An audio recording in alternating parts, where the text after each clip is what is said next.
Nickelodeon wasn't always, and still kinda isn't, known for their theatrical movies, aside from the ones that are based on their IPs, of course. Back in the day, you had your occasional Harriet the Spy, your Snow Day, and Yours, Mine, and Ours, but I feel like a lot of people remember those movies, but don't always remember the fact that Nick made them. Like, okay, Barnyard, for example. If it wasn't for the fact that it got an animated series a few years later, the casual, regular person probably wouldn't remember that Nick made it.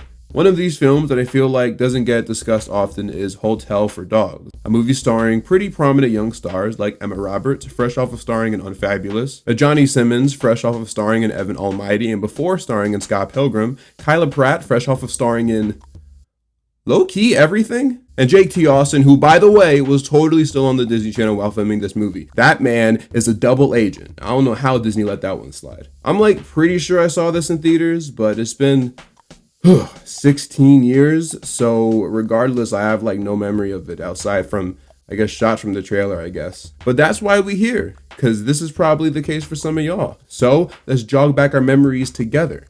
My name is Mr. Nostalgia, and today we will be looking back on the 2009 Nickelodeon family film, Hotel for Dogs.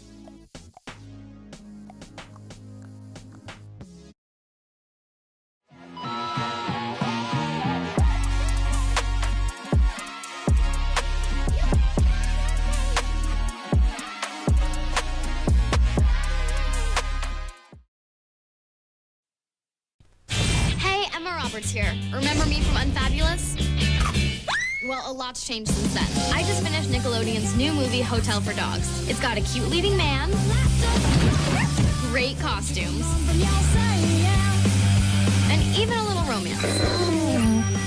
Hello? I meant for me. Sweet ride. It's pretty much a chick magnet.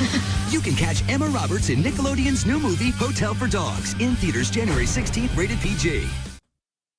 Hotel for Dogs dropped in theaters on January 16th, 2009. It's loosely based on a kid's book of the same name, written by the late Lois Duncan.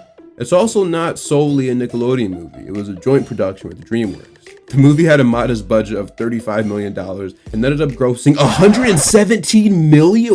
What? I didn't know this movie made that much money, bro. How? What makes that even more impressive is that it opened the same day as another family-targeted movie, Paul Blart Mall Cop, which also made a pretty decent amount of money. This is so shocking to me because most movies I cover don't actually make money. What was it about this movie that made it such a hit? Well, I guess it's time to start talking about it to find out. Andy and Bruce are orphan siblings who are bona fide hustlers, like for real. They have a dog named Friday that they need to provide food and water for. So they come up with ways to scam people into buying things from them so they can have the money to do so. Their most recent scheme comes from selling a fake phone to a pawn shop, and to their credit, it managed to work, netting them $27 that they use for burgers, not just for the dog, but for themselves as well.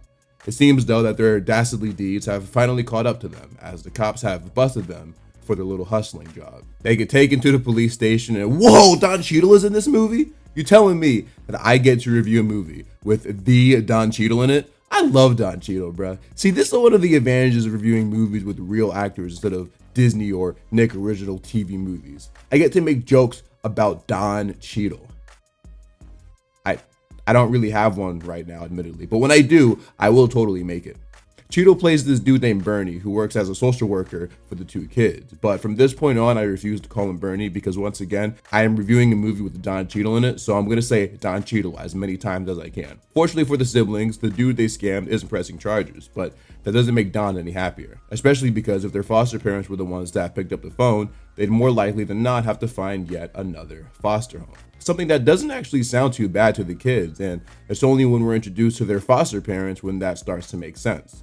Lois and Carl Scudder are played by Lisa Kudrow from that 190 show I'll never watch, and Kevin Dillon from a bunch of movies and shows that I haven't watched. They're these failed musicians that try to get gigs even though they're failed musicians. And they're constantly so caught up in their quest to rock out that they pay little, if any, attention to the kids, which is part of the reason why they're not opposed to finding new parents. Because these guys are absolute trash. I mean, seriously, it's 3 things on this tray that look exactly like mashed potatoes, but only one of them could possibly be mashed potatoes. Don Cheadle once again lays down how important it is to the kids that they be on their best behavior because this is their 5th home in 3 years. It's also even harder to find homes for them given their ages, 16 and 11. As Brow and like Mike, You ain't getting adopted. None of us are. I mean, face it, we're like dogs. Parents only want the puppies. the next morning the kids wake up to a situation as their dog Friday has seemingly gone missing. This is an issue because the Scudders don't actually know that Friday exists. They've been hiding him this whole time, which is why they have to sneak around and do schemes in order to pay for his food. They're able to find him in the kitchen, and after a few close calls, they put him back in their room, letting him outside so he can do his daily stroll that his siblings trust him to do without going too far. However, when Friday gets sidetracked by a food truck, he ends up face to face with animal control, and although we don't see what happens to him, the fact that he doesn't return home after the siblings ring their alarm is enough to put together that something likely happened to him. So the kids walk around New York to try to find him and end up in a pet store where they meet Kyla Pratt's character, Heather, and Johnny Simmons' character, Dave. Can I help you? Well, we know where this is going. Friday. That's a funny name. I bet when you find him, you'll say, "Thank God it's Friday." After dropping that catastrophe of a bar, he does follow it up with something useful though, suggesting that they go to the pound if their dog doesn't show up. Sure enough, he was right, as the kids did end up spotting Friday. Aw, they found their dog. Hey, you're gonna give it to them, right? Alright, I need this dude to die. Electric chair, how dare he?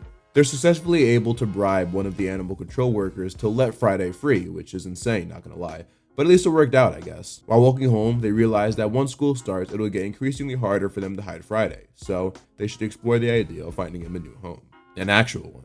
Their deliberations are interrupted by a group of dudes who stole a radio from a store or an apartment or something. I can't really tell, but a radio? It's 2009, not 1999. An alarm goes off and the cops spawn shortly after. Considering they can't get in trouble again or else bad things will happen, the two decide to run away, which is the worst choice of all time. Clearly someone hasn't seen that one episode of Static Shock. Somehow this cop is struggling to catch up to these two kids. I know he probably has at least 20 years on them, but geez. Friday goes into an abandoned hotel, and in an attempt to get him back, the kids follow suit. This ends up being a blessing in disguise, because not only do they escape the cops, this little situation might have led to them finding a home for Friday and his new friend and his new friend's friend. The siblings realize that maybe, at least for the night, it's best they leave him there, especially since they seem so comfortable. The next day, hey, it's Helen. What's she doing here? The next day, one of the dogs starts tweaking because the window shade is down and he can't see the view or whatever. So they rush over there to shut him up so the animal control people don't nab him first. After solving that little issue, the siblings start to brainstorm ideas on what to do next. While Andy is of the mindset that keeping Friday here is risky because of the fact that they're breaking several different laws, including trespassing, Bruce thinks this could be a good idea for not only Friday, but for other stray dogs as well. And it's obvious that Friday agrees with that too. So Andy goes out to get food while Bruce stays back to keep the dogs quiet. Andy heads to the pet store once again and has another encounter with Dave. We adopt out dogs here, but we can't get anybody to take these guys.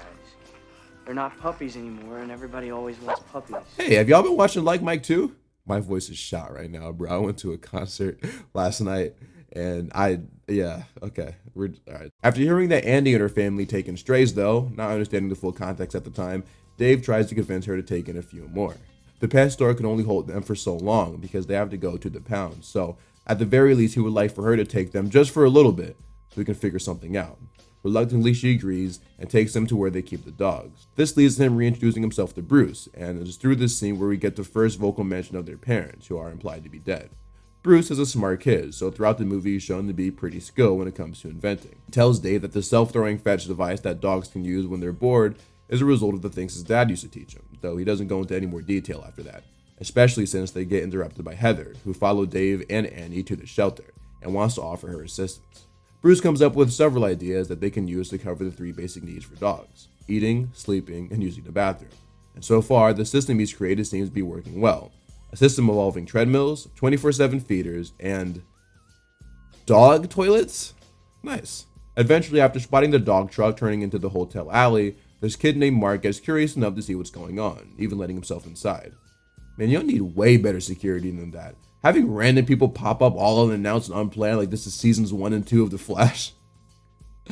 That's a good reference. Mark says he wants to help out and mentions that he works pretty close to this area, so he's available to keep an eye on things. So what do you have dibs on? Dibs? I don't have dibs per se. I mean, he totally does. He just probably didn't want to say the white one out loud. Mark gets accepted into the group, and can I just say, I wrote this down as a note when I first watched this video, but like, the way this dude Mark looks, like this the type of dude to only exist in 2009. Does that make any sense? Like everything about this dude just screams 2009. I look at him and just immediately think like brain surge or something. I don't know. Anyway, the 5 of them are now on a hunt to find all stray dogs so they can take them to their shelter. Wow, Aquaman shirt before the 2018 movie is a crazy pull, not gonna lie. I respect it a lot because I'm a huge comic fan, but this dude was always perceived as a joke before Jason Momoa came along. We get some touching moments during the saving montage, like Dave and Andy at rescuing a couple dogs, one of which was stuck. And probably the scene that got the most emotional reactions out of everyone in the theater is when Heather and Andy are transporting all the dogs into the truck and we see a dog who's missing a leg. All right, bruh, it's 10:15 on a Thursday and y'all trying to make me feel all emotional out here farming for tears. Well, it's not gonna work. It's not. Hold on, I need a minute, bro. Cut the commercial. Stop chasing your tail and get into the fun with Airheads and Hotel for Dogs. Rated PG, only in theaters. Airheads, out of control! All right, we're good. With their rescue missions being successful, Bruce decides to name all the new dogs. Hey, it's Shaggy Dog from the hit 2006 movie Shaggy Dog. What's he doing here? Actually, the Shaggy Dog franchise has existed since the 50s. Yeah, I don't care, not gonna lie. Everything seems to be working really well for both the dogs and the kids, especially the 2 orphans. The story has been pretty charming and enduring, but I think underneath all that is a relatively interesting parallel between the lives that the kids have lived thus far and the lives that they're trying to give the dogs, especially since a lot of them, like themselves, aren't super young.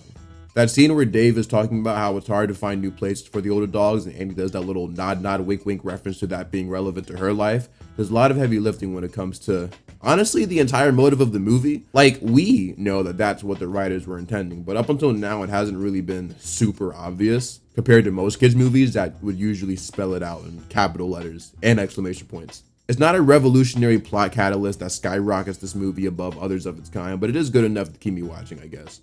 But of course, like every movie ever, just when things start to look good, we are introduced to the turning point. Don Cheadle pulls up and tells the kids that he might have found the perfect foster family for them.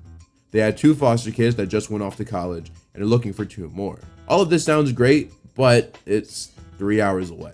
And considering all the new friends they've made, both human and non-human, this creates quite the conundrum for them, especially if it means giving up the dog shelter. So the kids turn them down, much to his confusion.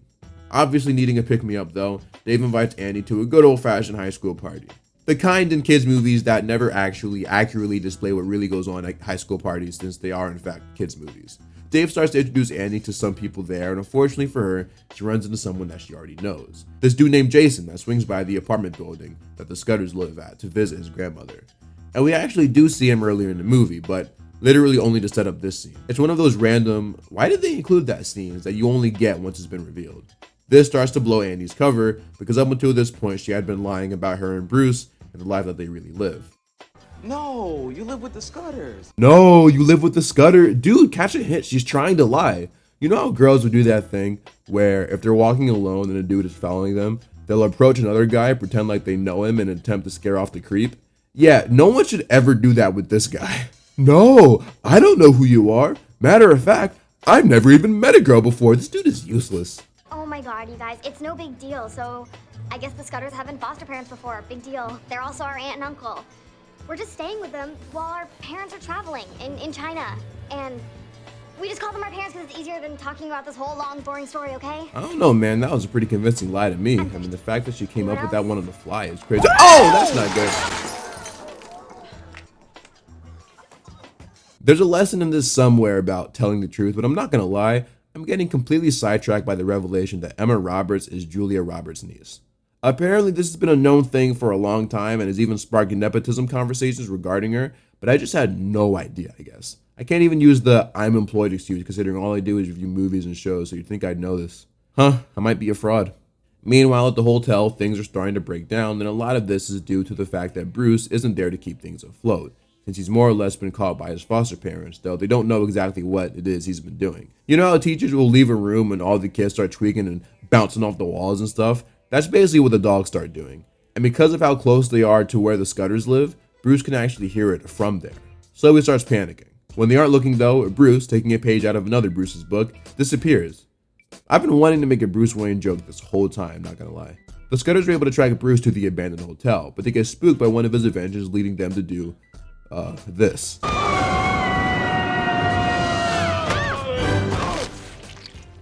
Where are we? We're in deep doo-doo. I'm only showing this clip to ask if anyone remembers the book that was named Deep Doo-Doo. No? Just me? Okay. Also in the hotel are the cops, who have responded to the report of hearing a bunch of rowdy dogs. Eventually, they're able to spot where the kids are hiding thanks to the dogs giving away their location. Dogs. The kids get escorted out of the building and, unfortunately, lose Friday in the process. They take it down to the station where the Scudders are adamant on getting rid of the kids. Not just because of their trouble with the law, but also because of the fact that they've stolen from them in order to provide for the dogs. That makes things even worse, because now, considering the fact that they've gotten in trouble, not only do they have to go to a new home, but they have to do it separately. So, before being put in separate cars, the siblings spend one more moment together.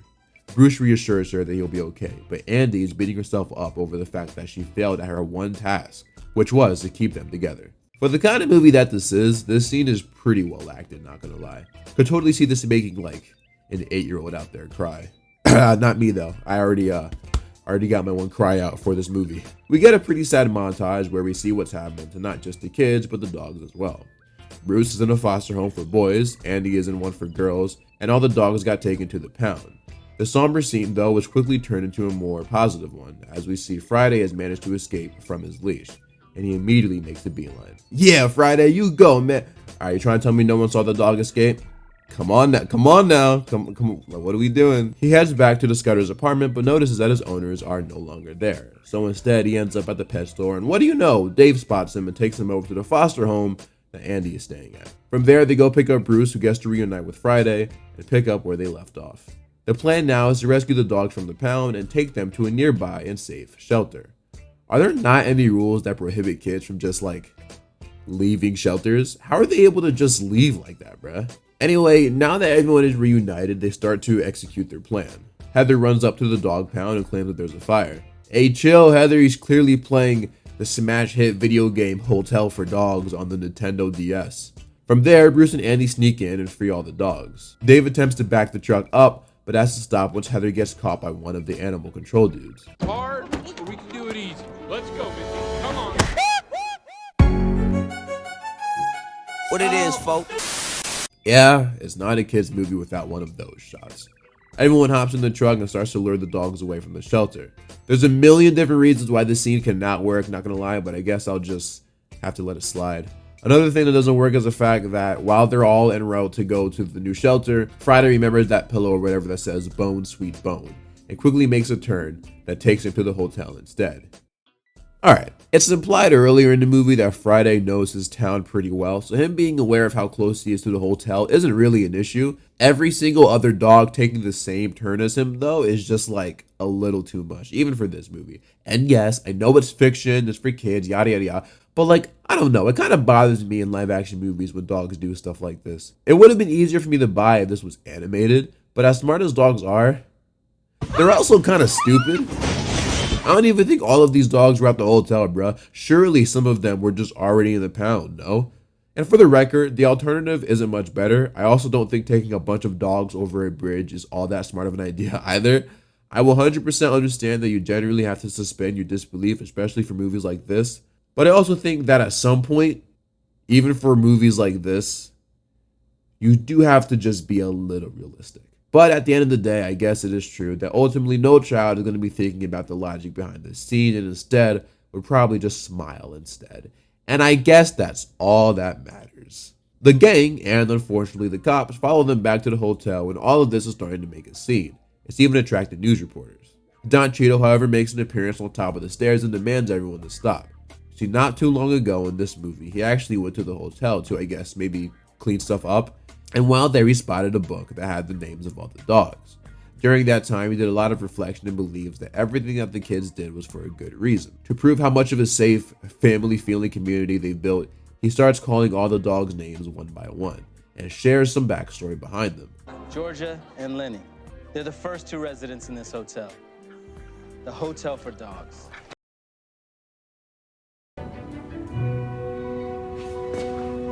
Say that again? Cheadle's speech more or less changes everyone's hearts and is what makes the entire mood of the movie switch. With a somewhat hopeful outlook for their futures, Andy and Dave share a kiss. Heather kisses Mark on the cheek because in real life there's a 7-year age gap between the actors and anything more than that would have been weird. And the best revelation of them all comes from Cheadle breaking the news to the kids that they've successfully been able to find a couple that not only will take them in, but permanently adopt them. That couple being them. Cheadle's wife is a teacher, so she's pretty good with kids, and the cherry on top is that unlike the Scudders, they actually love dogs. After hugging it out, the newest family in New York City walks out of the hotel to begin their exciting new life together. And boy, when I say exciting, I mean it. Turns out, the hotel has been completely repurposed and reopened to be a true hotel for dogs. Thanks to the contributions from the entire city, they've been able to truly make this a safe place for stray dogs and dogs that just need a place to crash for a bit while their owners are away. Also, some of the dogs work there, which is interesting. And in case you were wondering what happened to the Scudders, well, let's just say now they can no longer complain about not being booked again. Kind of fitting that the only place they're playing at now, though, is the one place where it's physically impossible for tomatoes to be thrown at them. The movie ends with the Cheadles sitting down and enjoying a nice meal together as a family, as the camera pans out, revealing that the hotel is quite literally called Hotel for Dogs. Man, they didn't even try with that one. I would have at least tried to come up with like a pun or something, like Barkingham Palace or the Holiday Inn. Yeah, never mind. In retrospect, Hotel for Dogs is fine. Alright, Hotel for Dogs. Might as well just cut straight to the chase. It's fine. Nothing like offensive, but it's not anything special either. Maybe aside from the heavy canine presence. Actually, yeah, let's start with that. The dog acting in this, oh my goodness. The dog acting in this, if that's the proper term for it, is truly top tier. I was really impressed with some of the things that they were able to get the dogs to do in this movie. I've heard working with dogs is not only expensive, but also really tedious and sometimes annoying, so shout out to the crew responsible for making it work. Another thing that this movie has going for it, and it's something that you guys know is a big deal for me, is there is a lot of heart. I think sometimes they were just trying to farm that reaction out of me, but for the most part, I actually did feel for both the dogs and the human characters, especially since their stories were pretty reminiscent of each other. It's funny, the movie kind of presented things in a way that made it seem like the dogs needed the kids, and while that is true, I'd say the kids needed the dogs just as much in the long run. Caring for the needs of them helped distract them from their own issues and ultimately gave their life some meaning and purpose. And in the end, if it wasn't for the dogs, they likely would still be at the Scudders and not with the Cheadles. Oh, and also that's another thing this movie did right. Don Cheadle. Just straight up. The story that the movie had the characters go through is probably the best thing about it, but unfortunately, the characters being mostly forgettable kind of dampers that highlight. Bruce is the only one I really cared about, and I thought him just casually being a Jimmy Neutron level inventor, but only really using that gift when it comes to helping the dog was really endearing to see, and it made his character stand out. And then also all the emotional stuff with him worked as well. Mark is memorable in the sense that his character stood out more than the rest, but his entire character was basically just liking girls and assaulting adults. Didn't really care much for him. Dave had no personality at all, and Heather, I feel, didn't really have much of a strong character trait to grasp onto.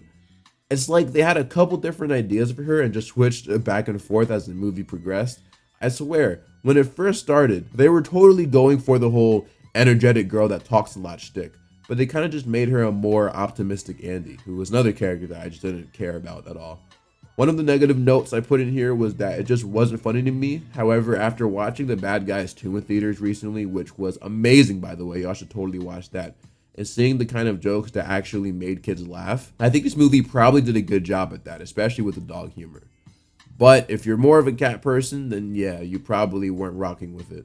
I can't even say there's more good about this movie than bad or vice versa. It truly is just an average kids movie with a decent premise, a fun and heartwarming moment or two, but forgettable in almost every other aspect. For a kids movie, there are a lot worse options out there, but this one kind of just falls in the middle of the pack. I feel like I flip back and forth on whether I rate things out of 5 or 10, but for the sake of this video, Hotel for Dogs gets a 2.7 out of 5 for me. It's fine, but not one of those childhood movies that's really deserving of a rewatch, unless you really have nostalgia for it. I want to know what you think about the movie, though. Let me know in the comments below. Check out my Patreon if you want to see content earlier than everyone else. Also, subscribe to my second channel, simply titled Nostalgia, for more of me. Oh, and follow me on Letterboxd, y'all. I'd be pretty active on there. If you're new, feel free to subscribe, hit that like button, and like always, I am Mr. Nostalgia, and I'm out for now. Peace.